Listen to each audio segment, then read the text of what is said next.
¿Qué tal, mis amigos? Que Dios les bendiga. Es para mí un gozo volver a estar a través de este medio en sus hogares, en sus corazones. Agradecemos a Dios primeramente, luego a ustedes por esta oportunidad de abrir su corazón para que juntos podamos deleitarnos en la palabra de Dios. Hoy les invito a experimentar la gracia de Dios, para lo cual quiero que juntos hagamos una plegaria al Señor. Inclina tu rostro, vamos a orar. Padre Celestial, te damos muchas gracias por tu amor y misericordia y te damos muchas gracias por este momento que nos regalas para abrir tu palabra, en la cual queremos, Señor, tu presencia y que tu Santo Espíritu nos acompañe también, de tal manera que podamos tener mucha humildad para aceptar tu mensaje y ponerlo por obra. Danos tu bendición en el nombre de Jesús. Amén y amén. Mis amigos, me imagino que ustedes como yo muchas veces hemos escuchado esta frase, la gracia de Dios. Y quizás haya venido a nuestra mente la pregunta que muchos se han hecho. ¿Qué es la gracia de Dios? Bueno, yo he mirado muchos predicadores dando las definiciones y conceptos acerca de la gracia de Dios. Hoy yo quiero hacer algo diferente y hoy quiero invitarte también a hacer algo diferente. No busquemos un concepto, no busquemos una definición. La gracia de Dios tiene, claro, un significado, pero dejemos eso a los que ya lo han hecho.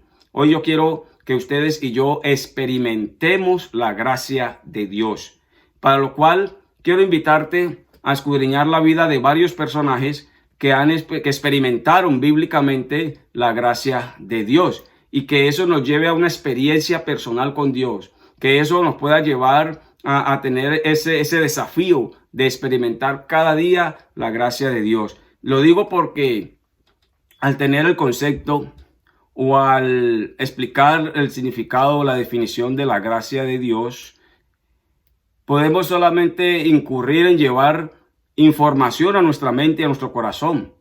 Pero también es una realidad que las definiciones o que la información que llevamos a nuestras mentes casi nunca es valorada. La escuchamos en el momento y listo, ya sabemos qué es la gracia.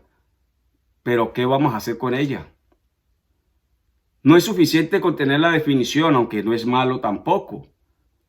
Solamente te estoy invitando a que experimentemos la gracia de Dios, porque al experimentarla diariamente vamos a obtener más beneficios que solamente saber qué es la gracia. La salvación por fe, la salvación por la gracia. Cuando nosotros definimos la gracia, podemos también tener el concepto que la gracia puede llegar a ser lo que nosotros llamamos el libre albedrío. Y la podemos relacionar con el libre albedrío y por eso es que muchas personas en este mundo terminan decidiendo o haciendo lo que bien les viene en gana. Y la gracia de Dios no está para eso. La gracia de Dios está para que nosotros la disfrutemos, para que nosotros la experimentemos. Por eso hoy, a través de la vida del primer personaje que quiero invitarte a que escudriñemos, la vamos a desarrollar de esa manera. Primeramente, aquel hombre que encontramos en Génesis capítulo 12 y en el versículo 1 nos habla de Abraham. Un personaje que, de acuerdo a la experiencia que vamos a estudiar que tuvo con Dios, pues lo conocemos como Abraham, el hombre de la fe. ¿Por qué Abraham escuchó la voz de Dios y teniendo el concepto de la gracia, ahora tomó la decisión de experimentarla? Vayan conmigo al texto, por favor. El verso 1 dice, pero Jehová había dicho a Abraham, vete de tu tierra y de tu parentela, y de la casa de tu padre a la tierra que yo te mostraré. El Señor lo estaba llamando del confort donde estaba. Quizá era una persona que, aunque ya estaba comprometido, ya tenía su familia, aún vivía en la casa de sus padres y el confort que tenía no le estaba dejando ver la bendición que Dios tenía para su vida. Por eso Dios lo llama y le dice, sal de allí, sal de tu confort, sal de tu comodidad y vete lejos, que yo te mostraré dónde te voy a bendecir. Cuando Abraham escuchó en ese diálogo con Dios, al mismo Dios, pues él tomó la decisión de obedecerle. Es que Dios nos llama todos los días, a usted y a mí nos llama el Señor.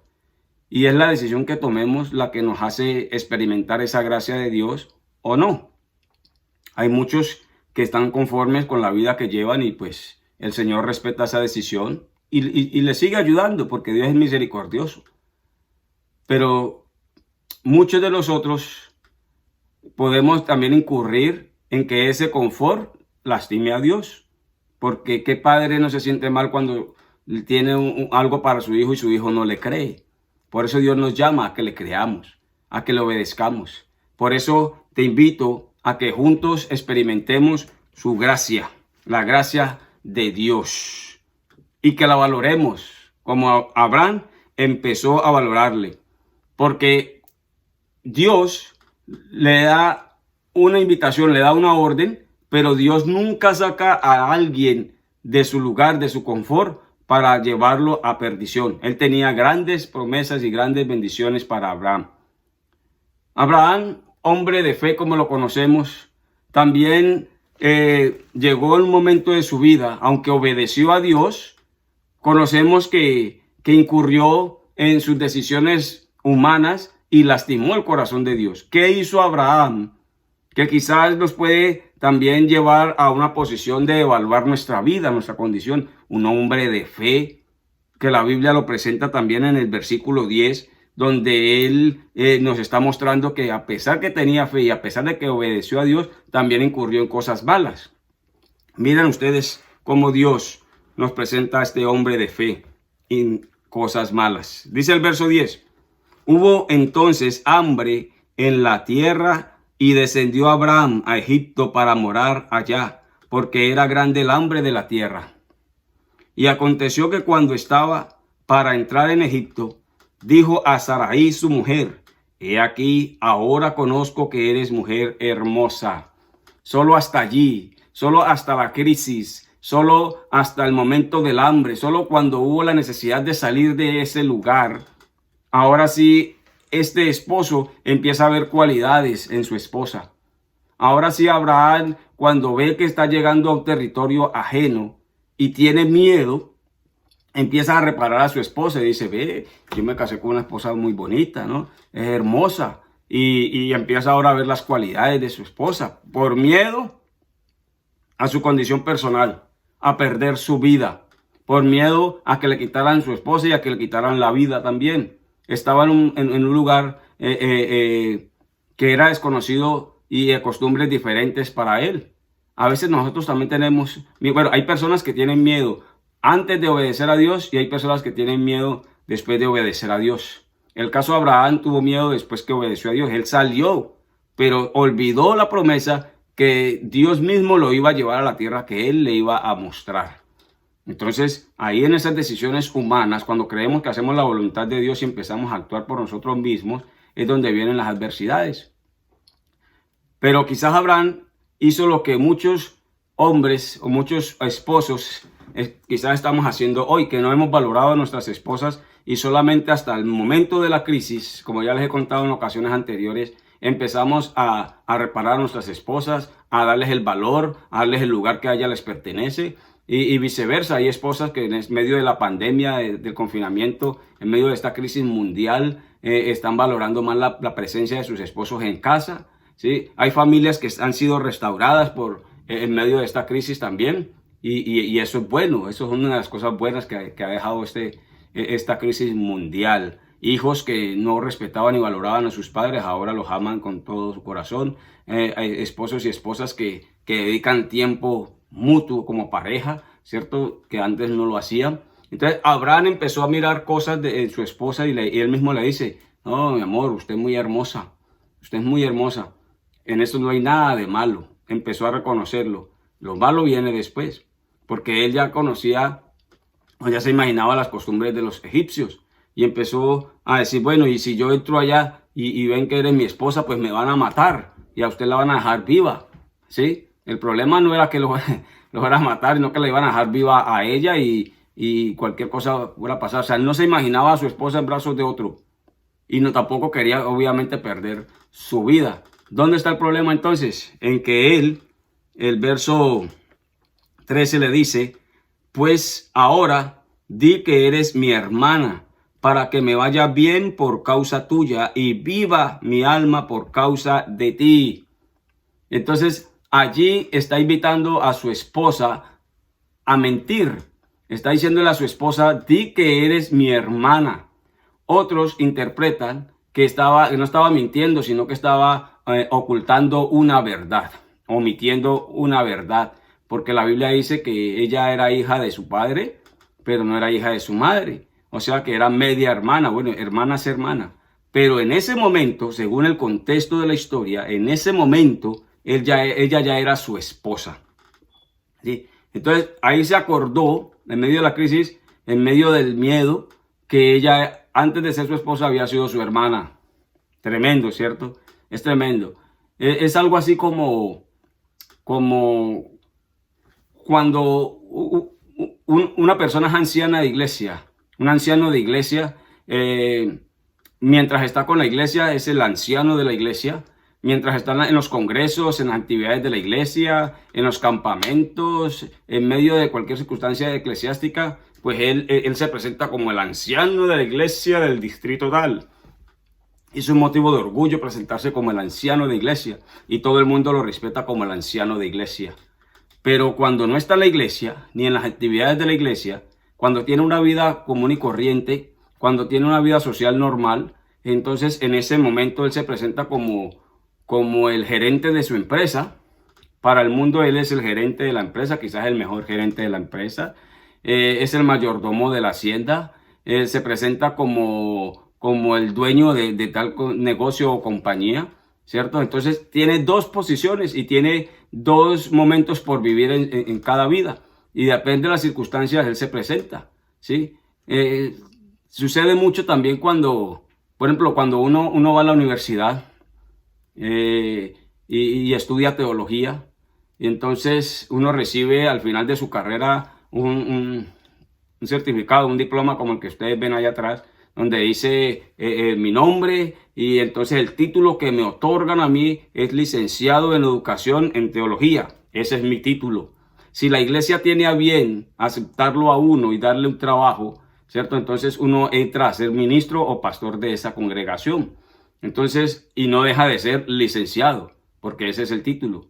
Entonces, ahora lo que está ejerciendo es un ministerio. Y igual como el anciano en los campamentos, él es el pastor de la iglesia tal, en los congresos él es el pastor de la iglesia tal, en las reuniones, en medio de la iglesia, en cualquier lado, dentro del ambiente eclesiástico, ¿sí?, de su religión, él es el pastor tal, pero no dejó nunca de ser el licenciado. Pero en su vida social, fuera de la iglesia, en su vida común, fuera de la iglesia, se puede presentar una circunstancia donde él necesita ser aceptado por otros medios y al presentarse como pastor pues va a tener un rechazo. Entonces él dice, no, yo soy licenciado en educación.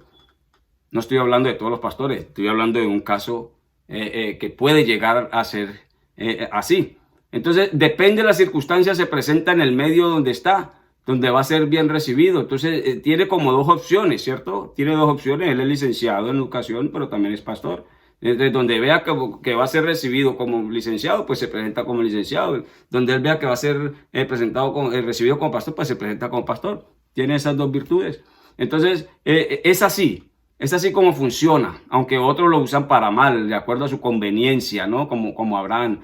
No, me conviene más decir que soy esto y no decir que soy esto. Entonces, son circunstancias que solamente el que las esté viviendo las comprende, pero el que las está escuchando también las puede evitar, Entonces Abraham incurrió en ese pecado de omitir, como dicen otros, esa verdad que para mí sigue siendo una mentira, y viene a la mente como un hombre de fe, un hombre que Dios le está hablando puede llegar a ese estado de tener que mentir para acomodarse en esa circunstancia y entonces tener una conciencia tranquila al decir, bueno, no estoy mintiendo porque ella al fin y al cabo es mi hermana, pero ya sabe que delante de los ojos de Dios es su esposa, ¿sí? Es su esposa.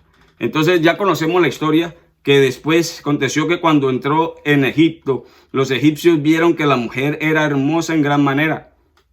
También la tuvieron los príncipes de Faraón, dice, la vieron, perdón, y la alabaron delante del Faraón, y fue llevada la mujer a casa de Faraón, e hizo bien a Abraham, por causa de ella, y él le tuvo ovejas, vacas, asnos, siervos, criadas, asnas y camellos. Imagínense, él estaba omitiendo esa verdad, él estaba mintiendo para preservar su vida, pero estaba recibiendo abundancia, él estaba recibiendo bienes, estaba recibiendo riquezas por causa de su hermana, ¿sí? A ver, me refiero a esto porque cuando uno está, digamos, a todo trabajo donde uno llega acá en Estados Unidos, le dicen, ve, y vos no tenés una hermanita allá en Colombia que la traigas y usted sabe que le va a ir bien a ella y uno dice, güey, no sabe que si se viene una hermana de uno para acá, pues le va a ir muy bien y a uno como cuñado le va a ir muy bien. Pero uno, ya mis hermanas están comprometidas. Dos, yo no vendería a mis hermanas, ¿cierto? Entonces,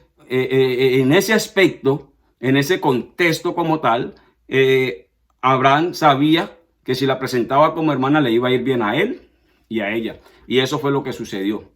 Ahora estaban tranquilos, una vida cómoda, una vida abundante, tranquila, pero el Señor intervino, porque esa no era la vida que él quería para Abraham. Y por tanto, él le dice, Jehová hirió, dice, a Faraón y a su casa con grandes plagas, por causa de Sarai, mujer de Abraham. Entonces Faraón llamó a Abraham y le dijo, ¿qué es esto que has hecho conmigo? ¿Por qué no me declaraste que era tu mujer? ¿Por qué dijiste, es mi hermana, poniéndome en ocasión de tomarla para mí por mujer? Ahora pues, he aquí tu mujer, tómala y vete.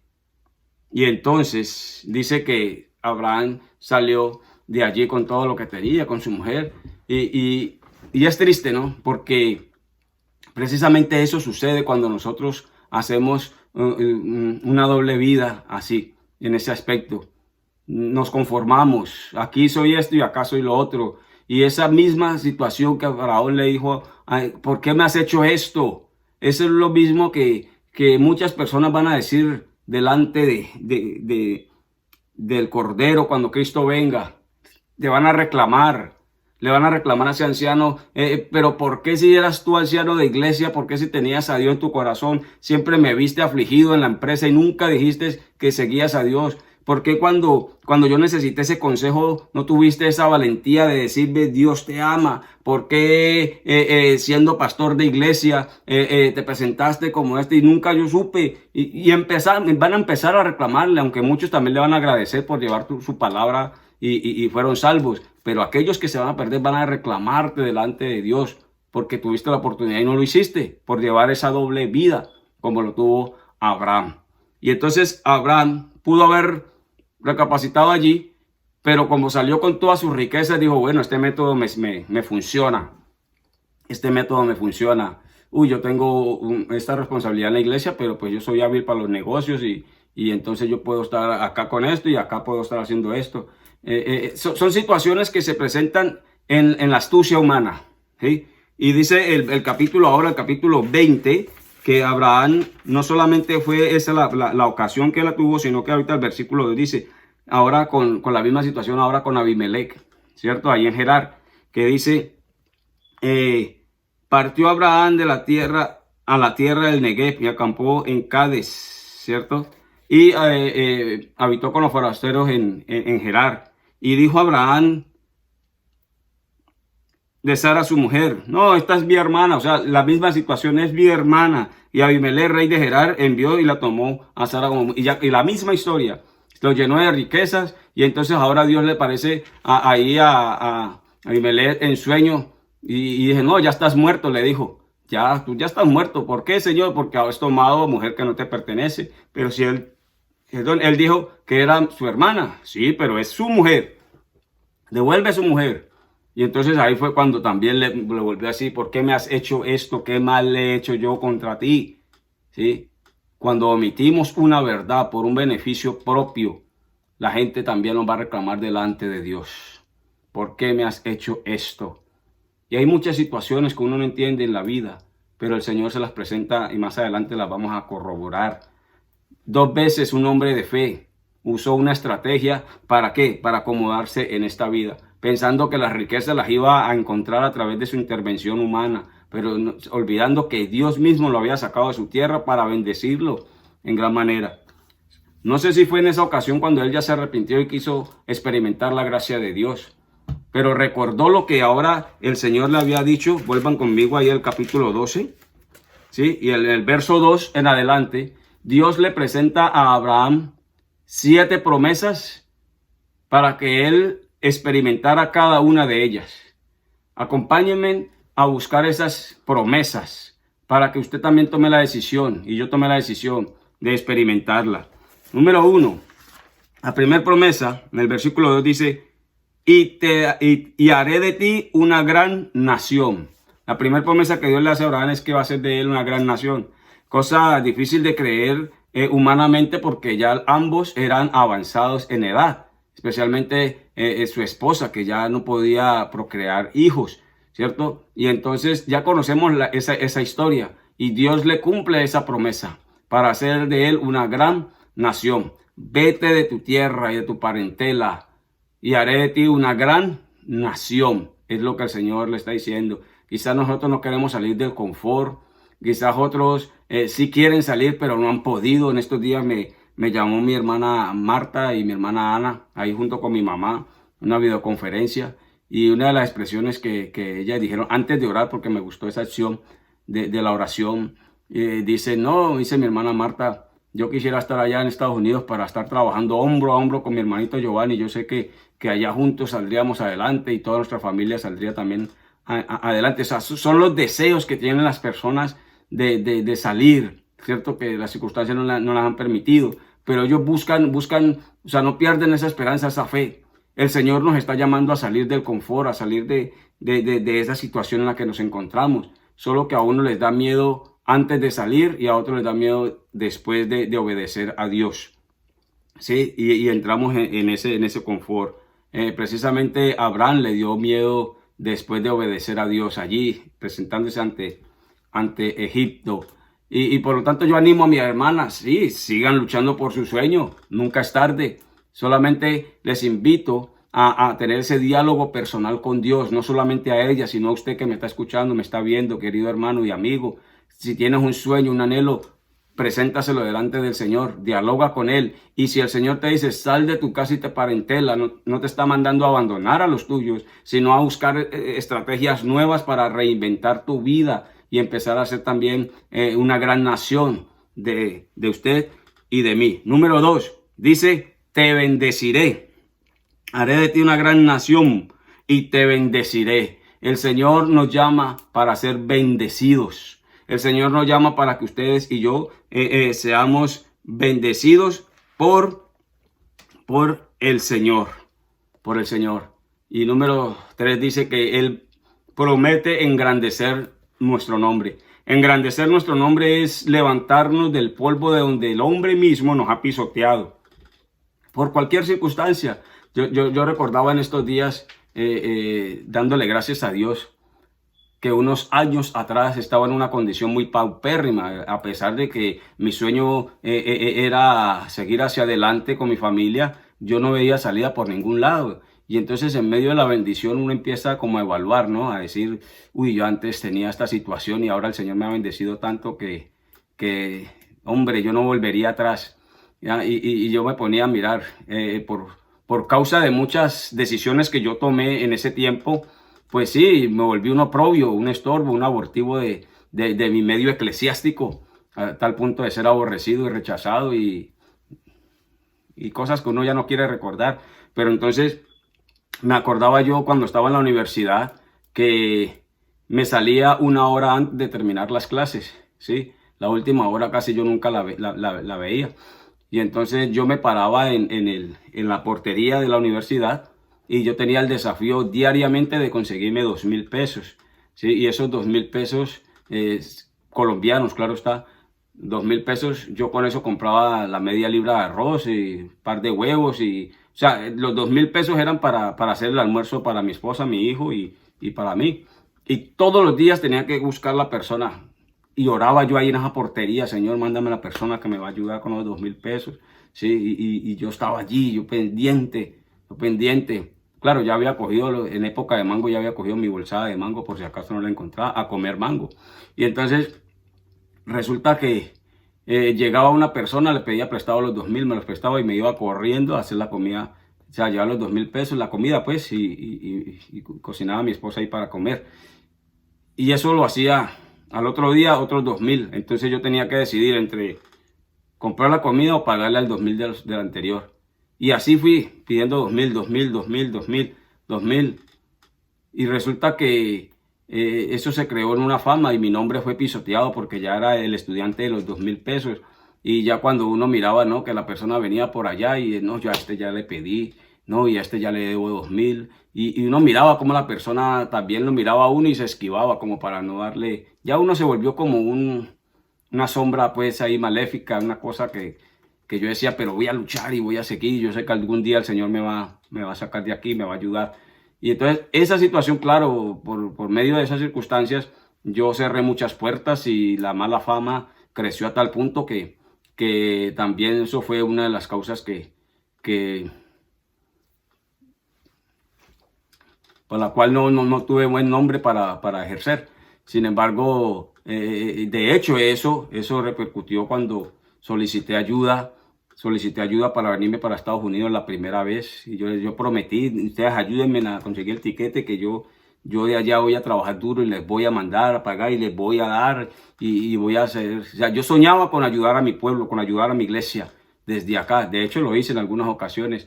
Y la respuesta, después de un rato del encargado, del presidente, fue, y le dije: pastor, ¿por qué no me ayudan? ¿Sí? Y él me respondió: porque lo único que tengo para decirte, Giovanni, es cría fama y échate a dormir y tú tienes mala fama. Entonces a mí se me endureció el corazón, se me quebrantó el corazón y yo pensaba y le dije al pastor: pero pastor, ¿en qué texto está eso? Que yo nunca he visto ese versículo. ¿Sí? Cría fama y échate a dormir. Y yo tenía ese dolor en el corazón, que Dios es bueno y misericordioso. Y me mostró el texto donde dice: 7 veces cae el justo y el Señor lo levantará. Y entonces me quedé con ese mensaje que Dios me dio. Al fin y al cabo, como no dependía de los hombres, el Señor me trajo a Estados Unidos y fue de eso. El Señor empezó a bendecir y empezó a levantar mi nombre. Aunque yo quería cambiarme el nombre, siempre he querido cambiarme el nombre y siempre he querido como dejar ese pasado atrás. De tal manera que también un día me dice mi hijo, cuando fui creciendo, le dije: papi, ¿usted qué quiere ser en la vida? Él me dijo: yo quiero ser pastor. Y yo con tristeza en mi corazón dije: no, papi, yo ahí no lo voy a apoyar, yo no quiero que usted sea pastor, porque yo no quiero que pase por lo que pasé yo, ¿cierto? En ese momento, pues, de dureza, yo dije eso. Sí, yo dije eso. Y entonces, bueno, Abraham empezó a comprender que Dios quería bendecirlo y empezó a ser bendecido, sí, de una manera que él, las circunstancias le empezaron a cambiar la vida. Cuando empezó a experimentar la gracia de Dios, cuando empezó él a tomar los pasos que Dios le había prometido. Entonces, por eso le dice: engrandeceré tu nombre. El Señor te ha llamado para engrandecerte. El Señor te ha llamado para ser cabeza y no cola. El Señor te ha llamado a ti, me ha llamado a mí para que caminemos sobre las aguas como Pedro. El Señor nos ha llamado para que, siendo bendición, seamos bendecidos, para que seamos engrandecidos en el nombre del Señor. No hay pecado alguno en eso. Y sigue diciendo, en ese mismo orden, que no solamente te bendeciré, sino que ahora serás de bendición. Te bendeciré y engrandeceré tu nombre y serás bendición. A donde quiera que vayas, tú y yo tenemos que ser bendición. aún a aquellos que nos han afligido, seamos bendición para ellos, no solamente monetariamente o financieramente, también que seamos bendición para una persona que está atravesando por un dolor y podamos darle consuelo con la palabra de Dios, que podamos decirle a un compañero de trabajo, yo estoy orando por ti y esa persona se reconforte, que podamos nosotros ser bendición de tal manera que cuando vayas a irte de ese lugar es preferible que la gente diga no te vayas a que te vayas rápido, que cuando te vayas de un lugar se sienta tu ausencia, ¿sí? Y no el alivio de que te hayas ido por fin, que seas de bendición para tu familia, que haya esperanza donde quiera que tú vayas, ¿sí? Que podamos nosotros, como decía la profesora de primaria allí en mi escuelita en Cali, que ella todos los días nos enseñaba esa frase, ¿no? Señor, pon en mí un corazón que donde haya odio yo ponga paz, que donde haya guerra yo ponga amor. Y todo eso es verdad. La Biblia dice que donde vayamos nosotros seamos de bendición. ¿Eres una bendición en el lugar donde estás? ¿Tus compañeros sabes que eres temeroso de Dios? Cuando alguien se acerca a hablar mal de otro, tú le dices oremos por él o acompañas esa mala acción. Entonces debemos ser bendición, ¿sí? Y sigue diciendo, las otras dos promesas son para mí muy dicientes porque también las he experimentado. El Señor le dice a Abraham, bendeciré al que te bendiga. Y número 6, maldeciré al que te maldice. Y eso para mí ha sido muy clave. Para mí ha sido tan clave que yo creo en eso. Y donde quiera que yo he ido y la persona me bendice, yo no ceso de orar hasta que el Señor le siga bendición y le multiplique esa bendición que ha hecho conmigo. Sí, porque yo he visto los resultados. Cuando una persona me bendice, también está siendo bendecida. Pero cuando una persona me ha maldecido, también le he pedido a Dios como Elías. Es que alguien le dice, no, porque usted no puede orar para que le vaya mal a otro. Digo, un momentico, yo no estoy orando para que le vaya mal, yo estoy orando para que el Señor cumpla su promesa. Sí, porque es que a veces uno todo religiosamente, no, pero que es que uno ora para que antes le vaya bien. ¿Cómo le va a ir bien a alguien que le está haciendo un mal? Sí, la justicia de Dios es la justicia de Dios. Elías oró para que no hubiese lluvia y no hubo lluvia. Elías no cometió un pecado. Luego oró para que hubiera lluvia y hubo lluvia. ¿Sí? Entonces yo le he puesto a Dios también, todas las personas que me han maldecido, las he puesto en una lista y el Señor ha hecho con ellas. ¿Sí? Personas que me han hecho un mal, y no solamente a mí, sino a mi familia, que por quedarse con lo que le pertenece a uno, entonces le pisotean su nombre, dice, o sea, esconden su pecado en el error mío, y yo los pongo en las manos del Señor y los resultados están allí. He visto personas que estaban bien y ahora pues no me alegro de su desgracia, pero glorifico al Señor porque cumple su promesa. Sí, personas que se han quedado con mi dinero y las pongo delante del Señor y el Señor no las deja prosperar hasta que paguen ese dinero. ¿Sí? Personas que han sucedido tantas cosas en este mundo que yo he visto ya personas que me han hecho mal, que sus familias están desbaratadas, que sus esposas los han dejado, que sus hijos no quieren saber de ellos, que empiezan a deambular de un lado para el otro, que han salido del ministerio, ¿cierto? O sea, son situaciones que uno dice, sí, el Señor cumple su promesa. Ahora yo quiero explicarte, la palabra bendición tiene un significado profundo que significa abundancia, ¿sí? O sea, cuando la Biblia habla de bendición es abundancia. Te bendeciré, dice el Señor. Cuando nosotros, por ejemplo, en Malaquías cumplimos nuestra parte de devolverle al Señor, dice que viene a nosotros bendición hasta que sobreabunde. O sea, vamos a tener en abundancia, nunca vamos a faltar algo.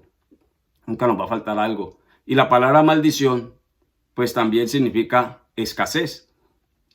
Escasez, ¿sí? Entonces, cuando alguien nos bendice, nos está dando abundancia, alegría. Cuando alguien nos maldice, nos está haciendo escasez, tristeza. Entonces, algunas veces interpretamos maldición como conjuros, como maldito seas no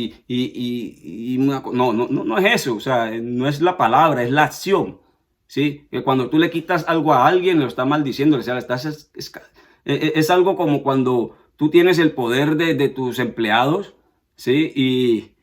y dice, bueno, él se está ganando tanto, le das su sueldo, pero viste que el Señor te dio bendición esa semana, entonces tú compartes esa bendición con tu empleado y dices, no, voy a darle una bonificación porque se esforzó y lo vi bien, y entonces aparte de su sueldo le da ahí como para el bus o para su gaseosita, para cualquier cosa. Eso es bendecirlo porque no está acá sacando él de su sueldo para otra cosa, sino que esa bendición extra la está utilizando también en su alegría. Y maldición es como cuando, aquí sucede mucho en Estados Unidos, algo que se llama escala en los trabajos, y es cuando el dueño de la construcción dice, voy a dar una bonificación extra porque el trabajo está terminándose antes de lo que yo tenía presupuestado, pero ya tenía un presupuesto para esa obra. Entonces él decide dar todo ese presupuesto para esa obra. Y entonces le dice al contratista, mira, este es el sueldo que pactamos, pero aparte de eso yo voy a dar el resto del presupuesto para que tú lo hagas porque el trabajo se terminó antes. Entonces el buen mayordomo, el buen contratista, lo que hace es, coge esa escala, ese sueldo, ese presupuesto, le paga a los trabajadores y aparte de eso le da equitativamente, o sea, le paga al resto. El resto del presupuesto lo reparte entre los trabajadores. Pero eso casi nunca sucede con el que maldice, ¿sí? Él paga su sueldo y lo paga puntual, lo paga muy bien, de tal manera que nosotros quedamos contentos. Pero esa escala, esa bendición que dio el dueño, entonces se la queda el contratista, ¿sí? Que es una cantidad supremamente altísima, ¿sí? Entonces, personas que dicen, bueno, tengo 10 trabajadores y le quito 20,000 pesos a cada uno de esta semana, entonces yo me voy a hacer esta semana 200,000 pesitos más. Entonces dicen, no, yo estoy contento porque... Y entonces al final de la semana empiezan, imagínense ustedes, no estoy acusando a nadie, pero puede llegar a suceder. Entonces el dueño de la empresa dice, uy, esta semana fui bendecido, me fue muy bien, me hice 1,000,000 de pesos más. Pero está contando los 200,000 pesos que se ganó quitándole los 20,000 pesos al otro, ¿cierto? En realidad se ganó 800, pero entonces él cuenta los 200,000 y dice, uy, me fue bien con 1,000,000 de pesos. Y entonces saca 1,000,000 de pesos, son 100,000 de diezmo y voy a dar otros 100,000 de ofrendas. Dio 200,000, se quedó con 800. ¿Realmente diezmó? ¿Realmente dio ofrenda? No, él utilizó los 200,000 pesos que se robó y se los dio entonces a Dios. Entonces ahí es donde empezamos a ver, uy, pero si esa empresa era buena, ¿por qué llegó a la quiebra? Porque maldijo y también llegó, ¿qué? Maldición de Dios. Entonces lo que nosotros le quitamos a otro no es bendición, es maldición. Así de sencillo, es maldición. Imaginemos ahora, yo tengo para vender este carro. Y entonces yo le digo a mi esposa, vamos a vender ese carro. Vamos a vender porque ese carro ya está muy malo. Vamos a medio arreglarlo ahí para venderlo porque ya no me sirve ese carro. Y entonces le hago el truco, lo dejo medio para que cuando llegue el cliente lo prende y está bueno y se lo lleva. Tremendo, ¿cierto? Entonces hay otra familia que dice, no, mamita, ya hemos trabajado muy duro, entonces ya le hemos orado a Dios que nos regale un carrito, vamos a comprarnos el carrito. Y entonces se cruzan esas dos familias. Y entonces el hombre llega y le dice, no, pues se lo dejo en tanto. Y el hombre dice, uy, esa es la voluntad de Dios, es lo que yo tengo. Entonces compra el carrito y se va contento, mami, familia, tenemos carro. Y el otro se va contento para la casa porque dice, casi que no salgo de ese estorbo, ¿cierto? De ese cañengo. ¿Ya? Allá se lo vendió, man. Entonces, las dos posiciones el Señor las ve, ¿sí? Esta familia dio maldición a esa familia. Y esa familia recibió eso como una bendición. Bueno, Dios ve su corazón y Dios puede convertir una maldición en una bendición para el que es de buen corazón. Pero esa familia que dio esa maldición va a ser ¿qué? Maldita. Entonces, nosotros debemos de evaluar, ¿sí? Que cualquier cosa que hagamos contra un hijo de Dios, pues nos va a acarrear maldición. Y si es buena, pues nos va a traer bendición. Nosotros no somos quien para decir quién se salva, quién se pierde. Nosotros tenemos que disfrutar la gracia de Dios. Por eso yo te puedo decir ahora, estoy experimentando la gracia de Dios. El concepto lo aprendí desde hace mucho tiempo y en la universidad lo reforcé. El concepto de salvación por gracia o por salvación por fe. Eso yo ya lo sé. Pero hasta el momento en que empecé a caminar con Dios de verdad y empecé a experimentar la gracia de Dios, desde ese momento empecé a sentir gozo. A tal punto que yo puedo cantar ahorita, ese gozo que yo siento ahora, solo Cristo me lo pudo dar. Pero qué felicidad, ¿cierto? Pero qué felicidad. Y entonces nosotros debemos de decir que nadie nos va a quitar el gozo. ¿Por qué? Porque lo estamos experimentando. Si yo hubiera seguido solamente con el concepto, con la definición, tendría una gran información en mi cabeza y se la podía declarar a usted con elocuencia y se la podía decir con mucha precisión, pero experimentarlo es mejor. Cuando usted empieza a mirar su vida pasada y mira de dónde lo sacó el Señor, ¿sí? Ya es otra cosa. Porque yo antes decía, yo siempre escuchaba, no, el Señor me sacó de las calles, yo era un drogadicto y el Señor me levantó, yo era un mujeriego, el Señor me levantó, yo era un asesino y el Señor me... Yo dije, todas esas experiencias. Y yo no sabía nada de eso porque yo estaba solamente en un camino. Pero ahora que yo veo también de dónde el Señor me ha rescatado, de dónde el Señor me ha levantado, del polvo que me hizo comer el hombre, el Señor me levantó y empiezo yo a mirar mi vida antigua y ahora, entonces yo digo, bueno, la experiencia de ellos fue esa, pero la mía es esta y yo la estoy gozando, yo estoy experimentando la gracia de Dios y estoy viendo el resultado de la bendición de otros en mí, que Dios los está bendiciendo y estoy viendo las consecuencias de aquellos que me maldijeron, ¿sí? Por salvar su nombre, estropearon el mío, estoy viendo ahora la situación. No me alegro de eso, pero me alegro en que Dios es justo. Por lo tanto, no te preocupes. Si te hacen daño, ponlos en las manos del Señor. Empieza a caminar con Dios y el Señor va a cumplir su promesa como la cumplió con Abraham y como yo también la he experimentado. Y dice, por último, serán benditos en ti todas las familias de la tierra. Todas las familias de la tierra serán benditas por ti, que tú puedas ensanchar tu territorio, que tú puedas decirle, Señor, lo que me deje esta semana financieramente, sí, fortalécelo y multiplícalo porque yo quiero ayudar a aquella persona que sé que en este momento está necesitando. Que, Señor, que esa alegría se pueda contagiar los que están en aflicción. Señor, que sean benditas todas las familias en la tierra, no solamente mi familia, todas las familias en la tierra. Y desear eso es simplemente cumplir esa palabra del Señor, ama a tu prójimo como a ti mismo. O sea, que tú desees ese bien que Dios ha hecho contigo, lo desees para otro. Que si el Señor te dio una casa, tú digas sí, amén. Me dio una casa, Señor, dale una casa de estas también a mi vecino que mira que se le está cayendo. Sí, Señor, que me diste este carro, Señor, dale ese carrito también a mi hermana que no hace sino andar en bus. O sea, que deseemos el bien de nosotros para otros también. Eso es lo que Dios quiere que usted y yo empecemos a hacer. Esa fue la gracia de Dios en Abraham. Pero existen otros personajes. Yo decía, no le voy a profundizar. Yo le decía a mi esposa en estos días, aparte de Abraham, ¿qué otros personajes pudieron experimentar la gracia de Dios y la alcanzaron? Y entonces Miguelito dijo allí, mientras estábamos en la sala, dijo Jacob. Y dije, sí, claro, Jacob.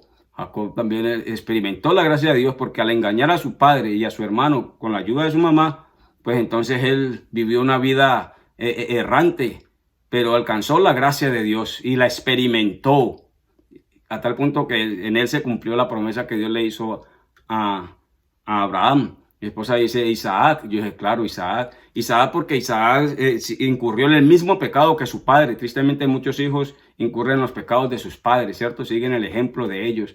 Y entonces en lo bueno y en lo malo también. Y Isaac, la Biblia dice que también le dijo a su esposa, di que eres mi hermana, algo que ella había hecho su padre. Sin embargo, así el Señor que le dio su bendición, ¿cierto? Moisés, un hombre que también fue asesino, que fue errante, ¿cierto? Que también hizo cosas malas, incluso su ego y su orgullo de vanagloria también lastimaron el corazón de Dios. También pudo ver y alcanzar y experimentar la gracia de Dios, la gracia de Dios. Yo pido también tener en consideración su vida. Ponga su vida en las manos del Señor y empiece a experimentar la gracia de Dios. Bueno, yo sé que hay muchas personas que no les gusta que uno cuente cosas personales, ¿no? De hecho, esta semana estuve leyendo en el muro de, de un amigo. Bueno, digo amigo porque yo lo considero a un amigo, no sé si él me considera amigo, Daniel.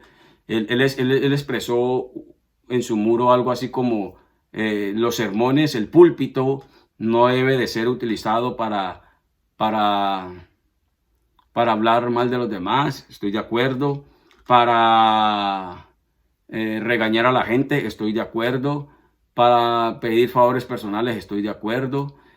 Y había una frase que decía, ni para contar su vida personal. Yo digo, bueno, pero yo tengo que contar lo que he experimentado.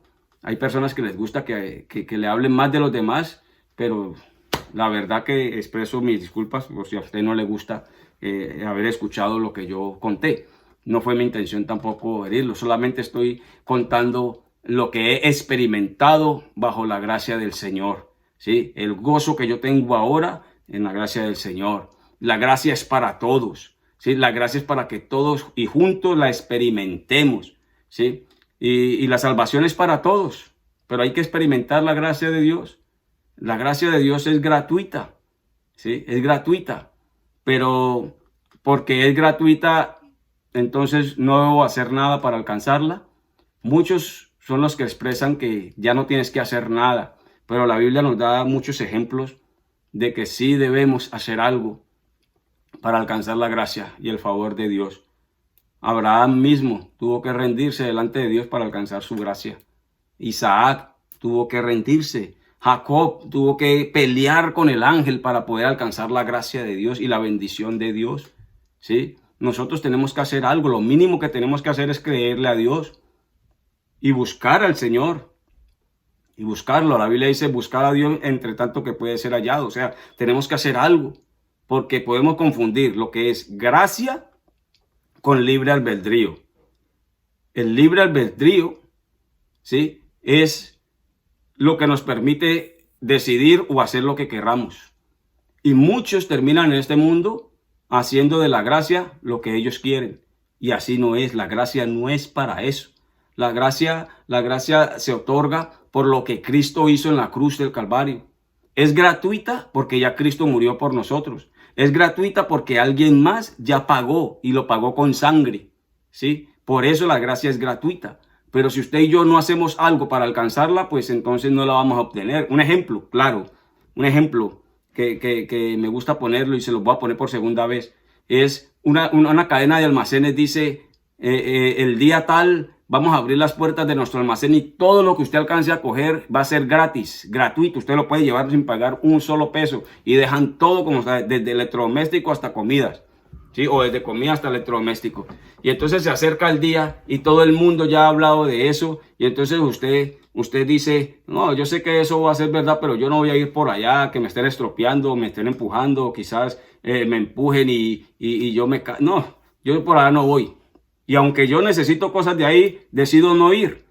Entonces llegó el día, abrieron las puertas y toda la gente entró y cogió todo lo que pudo, se lo llevó para sus casas y disfrutaron de eso. Les pregunto, ¿ese día de gracia fue para todo el mundo? Sí. ¿Pero todo el mundo lo disfrutó? ¿Todo el mundo lo alcanzó? No. Ellos sí, porque fueron y creyeron y cogieron. Pero aunque era para mí, yo no fui. No cogí, no creí, no lo hice. Entonces, aunque la gracia es para todos, para buenos y malos, para lindos y feos, para gordos y flacos, para el que es y para el que no es, la gracia solamente la alcanzará el que decida experimentarla. No el que la conozca, porque todo el mundo escucha y todo el mundo sabe que Cristo viene, pero no todo el mundo cree y no todo el mundo le acepta. Entonces, por lo tanto, para alcanzar la gracia, para alcanzar la salvación por fe, yo debo de moverme a aceptarlo. Yo debo de abrir por lo menos, he aquí yo estoy a la puerta y llamo, dice el Señor Jesucristo. Si alguno abre la puerta, o sea que por lo menos yo tengo que abrir la puerta para que Dios entre. No puedo caer en el autoengaño de que yo no tengo que hacer nada. Ya la salvación está dada, ya Cristo hizo todo por mí. Entonces yo voy a seguir pecando porque ya Cristo murió por mí. Pero usted también va a morir y se va a perder. Porque la gracia es experimentarla, hay que vivirla, es acción. La gracia es acción, viva, plena. El libre albedrío es otra cosa y Dios se lo respeta. Decida salvarse o decida perderse, ya es cosa suya. Pero la gracia de Dios tiene un valor que solamente es valorado, perdonen la redundancia, cuando se experimenta. No solo cuando se conoce, cuando se experimenta. Y yo estoy experimentando el gozo de recibir la gracia de Dios. Que el Señor me levanta cuando muchos me estropean. Que el Señor me perdona aunque muchos me estén odiando. Que el Señor me ama aunque muchos me rechacen. Esa gracia que uno experimenta es la gracia que le está ofreciendo el Señor también a ustedes. Y si Dios lo hizo con Abraham, si Dios ya lo hizo con Isaac, con Moisés, con todos los personajes bíblicos, hermanos, dése la oportunidad de experimentarlo, de experimentar esa gracia de Dios en usted. Yo hoy te digo, estoy experimentando la gracia de Dios en mí. Y te animo a que experimentes ese gozo de recibir la gracia de Dios. No importa lo que hayas hecho, no importa la condición en la que te encuentres en este momento. Créele a Dios y empieza a experimentar su gracia. Yo quiero que ustedes escuchen este hermoso himno, esta canción de una pareja que para mí ha sido de gran bendición. Todas sus canciones me han llevado al trono de la gracia, especialmente cuando escuché esta de su gracia en mí. Estoy hablando de Ana María, de Annie y de su esposo Jimmy Roa. Ellos son fundadores de ese lindo ministerio Ángel y de Fieles Voces. Ellos cantan este himno, esta canción que lo dice todo. Cómo Dios puede coger a un mendigo y darle dignidad. Cómo Dios puede coger los pedazos que quedan de mi vida y transformarlos en bendición para los demás. Cómo Dios puede hacer de mí un testimonio vivo, ¿cierto? O sea, quiero que escuches esta canción después de escuchar la palabra de Dios y que medites en ella. Yo estoy orando por este ministerio y también oro por usted, mi querido hermano y amigo, que no te des por vencido. La gracia de Dios estuvo en Abraham y en todos los personajes de la Biblia, pero yo te digo con seguridad, su gracia también está en mí. Y esa gracia de Dios también puede estar gratuita para ti, si decides experimentar esa salvación tan grande a través de la gracia de Dios. Te dejo con Annie, te dejo con Jimmy en esto que se llama su gracia en mí. Que el Señor te bendiga, que el Señor te levante ese ánimo y que el Señor pueda darte el cumplimiento de esas 7 promesas que le dio a Abraham, si tú y yo decidimos a partir de ahora empezar a caminar en la gracia de Dios. Un abrazo, que el Señor te bendiga, que el Señor te ayude a alcanzar tus ideales y disfruta la gracia de Dios. Bye bye, que Dios te guarde.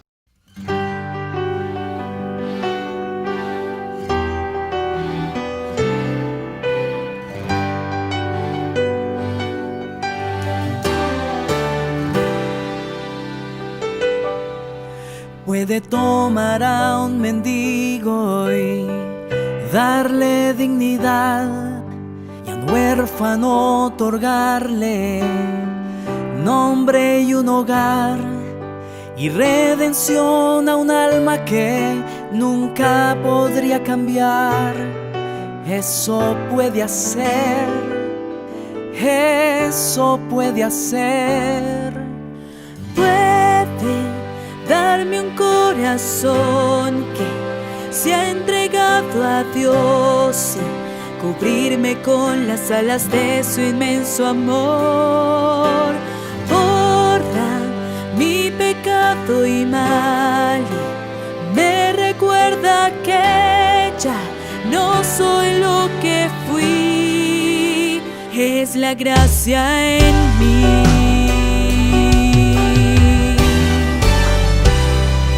Solo ella puede tomar los años que perdí y hacer de ellos bendición, aún para los demás. Un testimonio vivo de la gloria de Dios. Eso puede hacer, eso puede hacer. Puede darme un corazón que se ha entregado a Dios y cubrirme con las alas de su inmenso amor.